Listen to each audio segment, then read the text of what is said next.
Hola chicos y chicas, yo me llamo Fran y como habrá comentado Carlos, os voy a explicar el tema de la revolución liberal en el reinado de Isabel II, pero lo vamos a hacer de una forma distinta.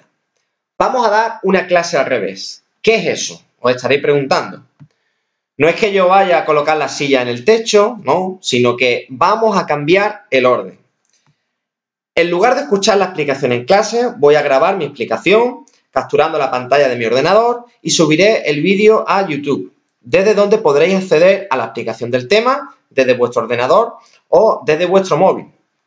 De esta forma podréis parar el vídeo, volver atrás si no habéis entendido algo, verlo de nuevo, etc. El día de clase, ¿qué es lo que vamos a hacer? Pues llevaremos a cabo una serie de actividades y resolveremos dudas entre todos. Sin más preámbulos, comenzamos con la explicación del tema.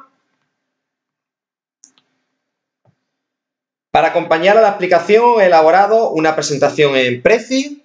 No sé si conocéis esta aplicación, pero es muy visual e interesante. Vamos a iniciar un camino que nos va a llevar por el reinado de Isabel II, un periodo clave en la historia de España. Pero, en primer lugar, tenemos que saber de dónde venimos, es decir, los antecedentes. El periodo precedente es el de la década ominosa, que abarca desde el año 1823 al año 1833. Brevemente vamos a recordar algunas de sus características más destacadas. Política errática, tensiones políticas entre absolutistas y liberales, incipiente recuperación demográfica, una crisis económica por el atraso agrícola, el estancamiento de la industria y la ruina de la hacienda pública y sobre todo la cuestión sucesoria. En este sentido, debéis recordar todo lo relacionado con la ley sálica y la pragmática sanción. Cuando muere Fernando VII, Isabel es declarada heredera frente a la oposición de Carlos María Isidro, dando lugar a las guerras carlistas. En la formación del Estado liberal, tenemos que destacar dos elementos articuladores. Por un lado, los partidos políticos y por otro, el ejército. Los partidos políticos presentan ideologías diferentes sobre cómo gobernar una nación. A grandes rasgos debemos señalar dos grandes partidos, el Partido Moderado y el Partido Progresista.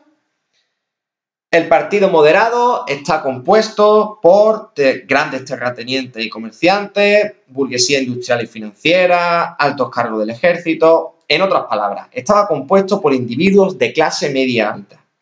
Si lo comparamos con el Partido Progresista, este último está formado por la pequeña y mediana burguesía, es decir, oficiales del ejército de rango medio y profesionales liberales. Tal y como observamos en el mapa conceptual, también difieren en lo que respecta a su ideología. Los moderados defienden la soberanía compartida entre cortes y corona, el orden, un Estado fuerte y centralizado y sufragio censitario restrictivo. En cambio, los progresistas proponían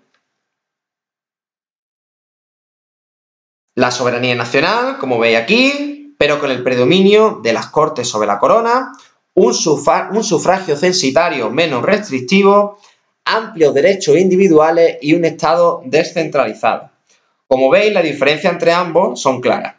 Otros partidos que tendrán gran importancia serán la Unión Liberal y el Partido Demócrata, y fuera del sistema se encuentran republicanos, porque evidentemente no comulgan con la fórmula de Estado monárquica, los carlistas, que difieren en lo tocante a la persona que debe ceñir la corona, no en la fórmula de Estado monárquica, y las organizaciones obreras que han surgido de los cambios económicos acaecidos a mediados del siglo XIX. El otro elemento articulador es el ejército. Las guerras carlistas y la guerra de independencia habían convertido al ejército en una institución sólida dentro del sistema liberal.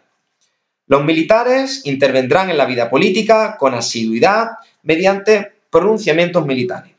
Ahora bien, ¿en qué consiste un pronunciamiento militar? Básicamente, un grupo de militares declara públicamente su oposición al gobierno de turno. Estos rebeldes esperan que el resto de Fuerzas Armadas se declaren a favor o en contra.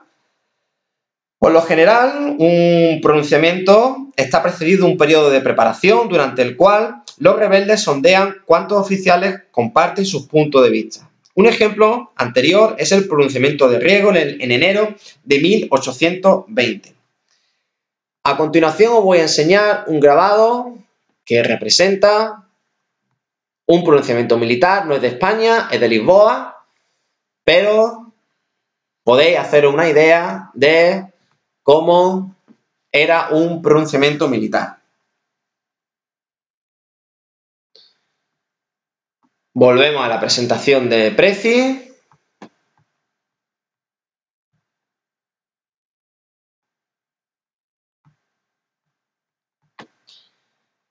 Cuando muere Fernando VII pasa a ocupar la regencia María Cristina. El primer escollo, la primera dificultad que hubo de superar el nuevo régimen es el carlismo, que tenía su origen en la cuestión sucesoria y enfrentaba a los partidarios de Isabel y a los de Carlos María Isidro. Abarca desde el año 1833 al año 1839, año del abrazo de Vergara. A continuación vamos a visualizar un vídeo explicativo sobre la Primera Guerra Carlista. En 1833 muere Fernando VII y en virtud de la pragmática sanción, disposición que deroga la ley sálica y permite reinar a una mujer, es nombrada reina de España su hija Isabel.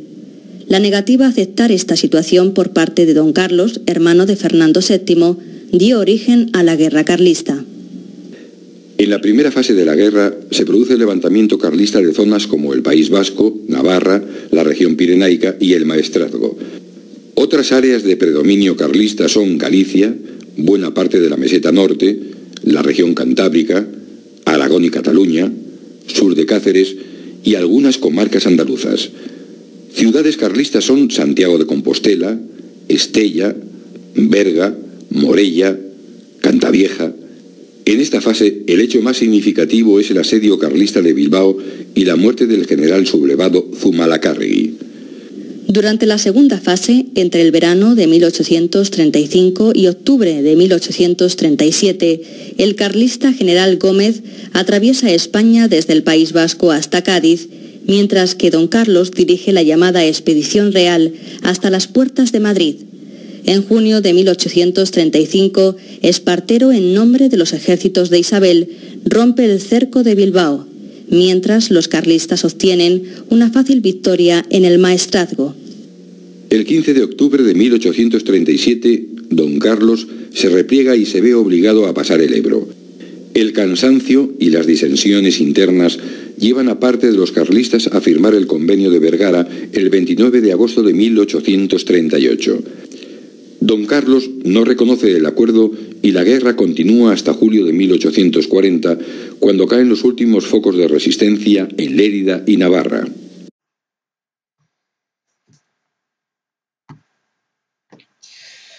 Tras ver el vídeo, señalamos como rasgos esenciales del carlismo la defensa de los fueros vasco-navarros, su lema, que era Dios, patria y rey, pero sobre todo era una oposición entre dos modos de vida. El problema carlista quedará latente y volverá a surgir posteriormente.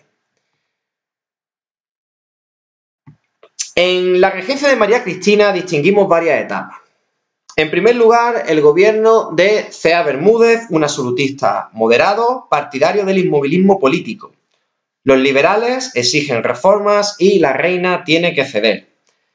En 1834, el Gavier encabeza el gobierno Martínez de la Rosa, un liberal moderado, y comienza un periodo que algunos historiadores denominan de transición. La pieza maestra va a ser el Estatuto Real de 1834, que es una carta otorgada que establecía un sistema bicameral. Una Cámara Alta, con políticos nombrados por la reina regente, y una Cámara Baja con personalidades elegidas por sufragio censitario. Este estatuto no dejaba contento ni a los enemigos de fuera, entre comillas, los carlistas, ni a los de dentro, los liberales que anhelaban la Constitución de 1812. Por lo que en el año 1835 tiene lugar un movimiento revolucionario protagonizado por los grupos más radicales. En la tercera etapa, el conde de Toreno nombra ministro a Mendizábal, responsable de las desamortizaciones que habéis estudiado en otro tema. Sus objetivos eran reformar el Estatuto Real, acabar con la guerra carlista y sanear la hacienda, usando como instrumento la desamortización, que evidentemente generó profundas tensiones con la Iglesia. Aunque es cierto que las desamortizaciones sirvieron para acabar con la guerra y mejoraron la situación fiscal, los bienes expropiados no llegaron a manos de los campesinos. ¿Sobre quiénes recayeron los bienes desamortizados? Pues sobre aquellos que evidentemente tenían mayor capacidad económica. La tensión entre los moderados, que deseaban mantener el Estatuto Real, y los progresistas, que pedían cortes constituyentes, provocó que Mendizábal se viese obligado a dimitir en el año 1836. Es sustituido por el moderado Istúriz, lo que provocó un pronunciamiento militar en la granja de San Ildefonso en el año 1836. Un pronunciamiento que obligó a la reina regente a reimplantar la Constitución de 1812 y se formó un nuevo gobierno de corte progresista encabezado por Calatrava. De igual forma, se redacta una nueva Constitución, la del año 1837, cuyas características son: es más moderada que la de Cádiz, el principio de soberanía nacional, pero reconoce a la corona un papel mucho mayor que la Constitución del 12. Por otro lado, un sistema legislativo bicameral, con un Senado o Cámara Alta, que combina la elección con el nombramiento regio, y un Congreso o Cámara Baja, elegido por sufragio censitario. Por último, se recogen numerosos derechos y libertades, como la libertad de expresión o de reunión. A finales de 1837, los moderados triunfan en las elecciones, lo que motivó nuevos pronunciamientos militares. La reina, la regente, acudió a Espartero, el general victorioso de los carlistas, para controlar la situación. Pero su proyecto de gobierno no gustó a María Cristina, que renunció a la regencia y se exilió a Francia. Comenzamos una nueva etapa, que es la de la regencia de Espartero, que abarca desde el año 1840 al año 1843. Seguidamente voy a mostrar una imagen de este personaje, el general Baldomero, ese era su nombre, Baldomero Espartero. Este es. Ahora volvemos a la presentación. Debemos decir que Espartero formó un gobierno y gobernó de manera muy autoritaria. Tanto es así que fue perdiendo el apoyo de sus propios compañeros de partido. Un ejemplo de su actuación política la podemos ver en la revuelta de Barcelona del año 1842, ocasionada por una crisis industrial, y es que los catalanes temían que se produjese un nuevo tratado comercial entre España e Inglaterra, el cual les perjudicaría gravemente. Ante tal situación, ¿cómo actuó Espartero? Pues bombardeando la ciudad de Barcelona, lo que provocó que muchos obreros dejaran de apoyarle. Se organiza una conspiración y el general Narváez le derrota y tiene que exiliarse a Londres.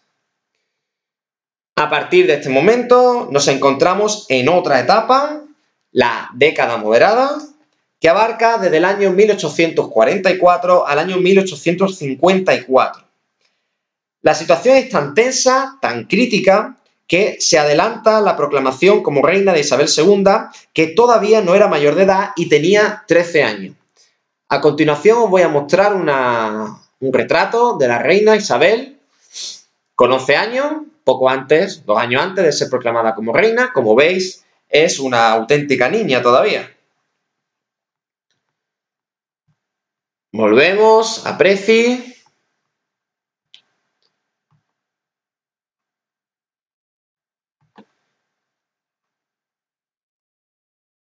Isabel no fue una reina especialmente dotada para el gobierno, pues su formación dejaba bastante que desear. Por lo general apoyaba al sector más reaccionario del moderantismo y era una persona muy influenciable en tareas de gobierno. El general Narváez va a ser el hombre fuerte del gobierno, lo que supone el triunfo de la burguesía terrateniente y financiera. En las elecciones de septiembre de 1844 obtienen una victoria aplastante los moderados. Posteriormente se proclamó la Constitución de 1845. A continuación os voy a mostrar una imagen del original de la Constitución de 1845 que se conserva en el Congreso. Aquí la tenéis.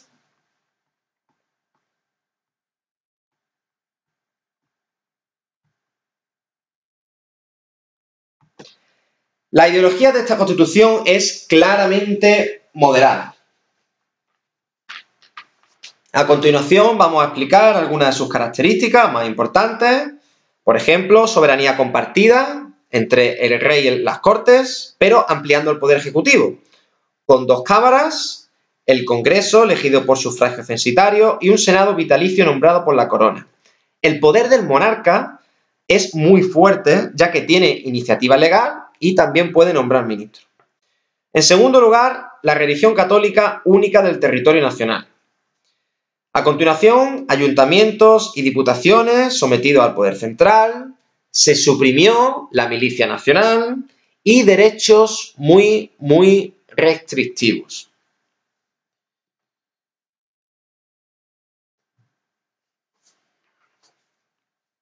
Entre la obra política de los moderados destacamos la siguiente: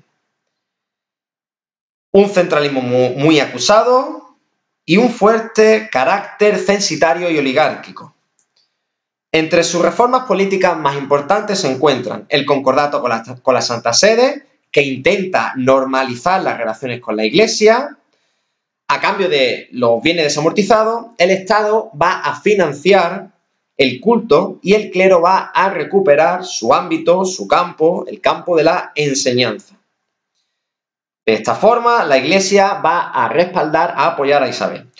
La reforma fiscal y de la Hacienda es obra de Pidal y Montt y racionalizó el sistema impositivo mediante la centralización de los impuestos. ¿Cuál fue el gran error, el gran fallo? Pues que no se elaboró un buen catastro, lo que permitió el fraude y fue necesario recurrir a los impopulares impuestos indirectos, es decir, los impuestos sobre los productos de consumo. En tercer lugar, la reorganización de la administración, que reforzó el poder central, fortaleciendo a los gobernadores civiles y a los militares. En educación se fijaron los 3 niveles de enseñanza y se elaboraron nuevos planes de estudio. Se creó la Guardia Civil en el año 1844, muy importante, para mantener el orden público y vigilar la propiedad privada en el medio rural. Y por último, una amplia política de obras públicas con la construcción de los ferrocarriles.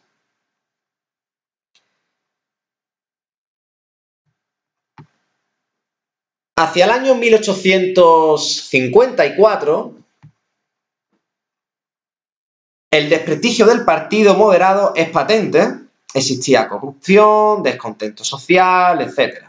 Un grupo de generales moderados, liderados por O'Donnell, este personaje, se pronuncia en bicálvaro.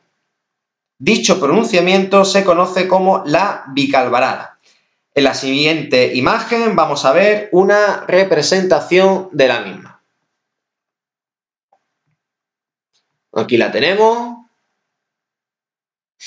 Un grabado de la bicalvarada.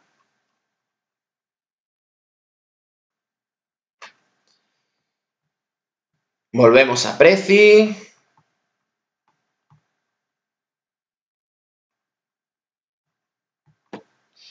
Tras la publicación del manifiesto del Manzanares, de clara ideología moderada, pero que recogía también reivindicaciones progresistas, aumentó el apoyo de progresistas y de demócratas. En el siguiente grabado vamos a ver, lo tenemos aquí, cómo se repartían panfletos del manifiesto de Manzanares. Este es un grabado del siglo XIX. Muy bien. Volvemos de nuevo.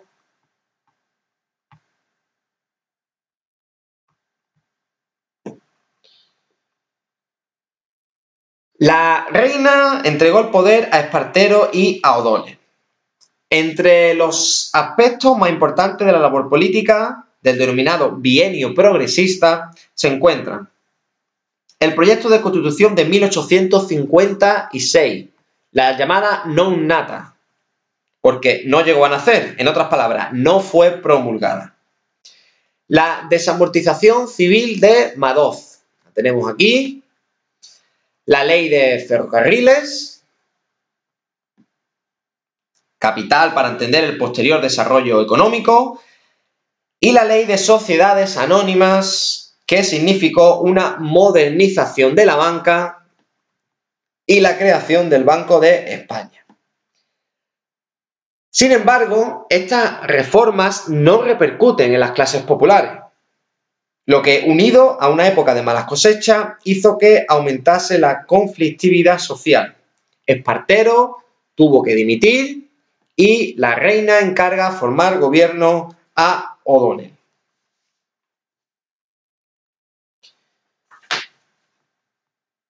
La siguiente etapa es la de los gobiernos moderados desde el año 1856 al año 1868.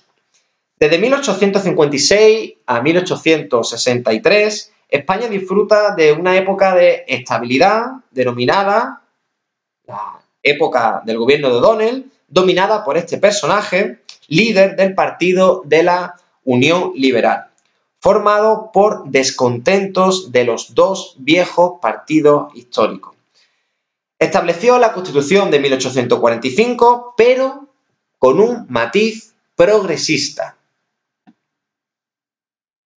No obstante, las manipulaciones electorales de Posada rompieron la imagen de honradez de O'Donnell y volvió Narváez con políticas muy conservadoras. Entre 1858 y 1863 vuelve O'Donnell, una época de relativa paz interior, a la que sin duda contribuía el buen momento de la economía, por las desamortizaciones, la construcción de los ferrocarriles y la siderurgia del País Vasco. España va a participar en una serie de conflictos internacionales. Mandó una expedición a la Conchinchina que no sirvió nada más que para ganar prestigio, pues solo Francia se expandió por la zona. En México, apoyando al emperador Maximiliano, también intervendrá en Ceuta y en Marruecos. Estas guerras sirvieron para contentar al ejército, crear un clima de patriotismo y desviar la atención de los problemas sociales internos, especialmente en Andalucía, con las revueltas de Utrera, Aral y Loja. A veces sucede que los gobiernos buscan un enemigo exterior para distraer a la sociedad, a la gente, de las cuestiones verdaderamente importantes. Llegamos a la última etapa, la crisis del reinado en los últimos años de Isabel II.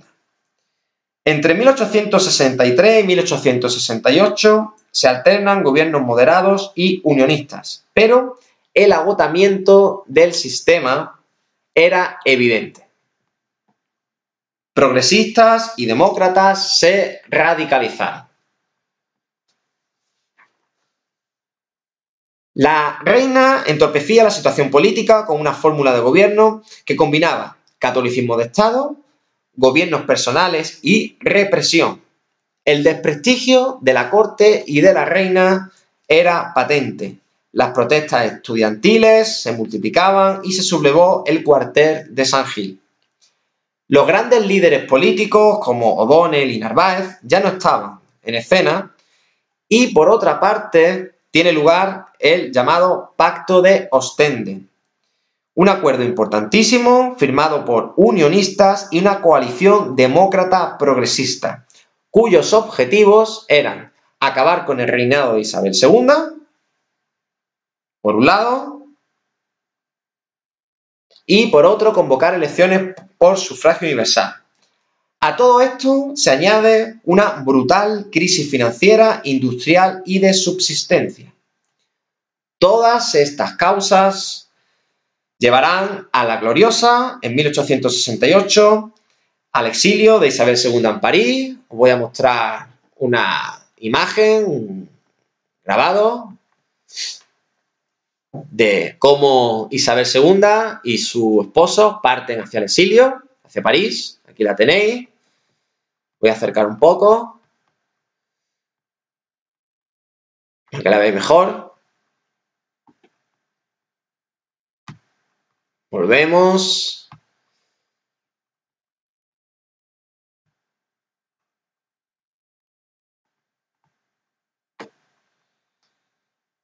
Y por último, el inicio del sexenio revolucionario con la llamada gloriosa en el año 1868. Hasta aquí la explicación del tema relacionado con el reinado de Isabel II.